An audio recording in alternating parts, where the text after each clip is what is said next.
Ya wajar lah channel kamu dibilang porno. Memang porno kok. Demikian sahabat filsuf yang terkenal itu membuka kalimatnya ketika seorang bosman mengatakan bahwa sebulan ini channel YouTube dan sosmed diserang buzzer demi informasi lain yang berbeda dengan pejabat yang miring ke IMF bisa tetap tenang berhutang dan pejabat yang pro foreign investment yang kalau dibaca pro investasi di Tiongkok sih ya bisa terlihat benar. Ketika hari hujan kemarin, saya menggeser secangkir teh hangat ke depan filsuf modern ini sambil mengatakan bahwa buzzer itu menyerang sosmed bosman dengan mengatakan bahwa mengandung unsur porno. Video bosman yang dijawab olehnya, ya iyalah mengandung porno karena kamu menelanjangi mereka. Saya asli tergelak tertawa. Itulah komentar Rocky Gerung sang filsuf modern ini kemarin di meja makan sambil menyeruput teh hangat. Dirinya berkomentar hal tersebut. Kalimat menelanjangi ini bullseye. Tepat. Oke sahabat, dialog dengannya tidak akan diceritakan panjang-panjang dan dipublikasi. Hanya diskusi ringan kok, ngakak-ngakak ketimbang stres. Mikirin kok ada dua pejabat namanya kesangkut di Pandora Papers, tetapi sang pejabat tertinggi tidak ngapa-ngapain.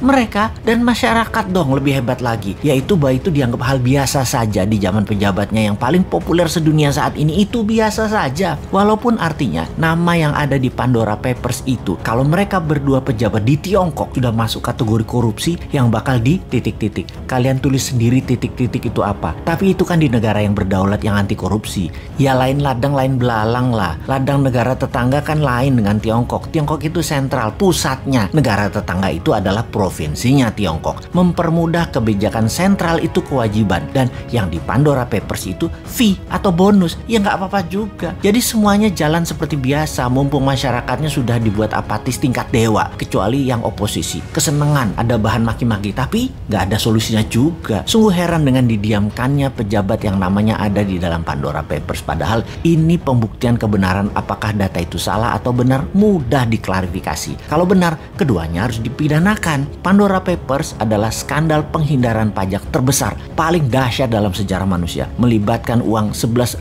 triliun dolar yang sebagian besar disembunyikan oleh para pejabat negara. Dua orang pejabat negara Republik Indonesia terlibat dalam kasus ini. Ini kasus harus diklarifikasi. Pandora Papers, dunia menyebutnya sebagai skandal penghindaran pajak, juga dirty money hasil dari fee, penyalahgunaan kekuasaan, serta menyembunyikan uang haram. Di sisi lain, inilah jurus upaya dunia untuk membersihkan uang kotor atau dirty money yang bersumber dari kejahatan pajak dan segala turunannya. Bagi Indonesia, apakah ini sebuah skandal besar? Yang jelas ini aib bagi pejabat negara, karena penghindaran pajak oleh pejabat negara terjadi tepat di saat pemerintah sendiri sedang mengkampanyekan disiplin pajak, taat pajak bagi segenap rakyat Indonesia. Ini menjadi aib bagi pemerintah karena kedua pejabat menteri tersebut masih ada di kabinet dan belum mau mengumumkan jumlah uang yang mereka tempatkan di Pandora Papers tersebut. Keterlibatan dua menteri pemerintahan saat ini yang masuk dalam daftar nama pejabat dunia yang melakukan penghindaran pajak setara dengan 130 tahun penerimaan pajak APBN Indonesia sesungguhnya akan menjadi pukulan telak bagi pemerintah yang akan menghalangi seluruh upaya pemerintah dalam meningkatkan kedisiplinan pajak di dalam negeri. Untung rakyatnya nggak paham dan tidak peduli. Namun pastinya upaya pemerintah untuk menggenjot pajak dari orang pribadi saat ini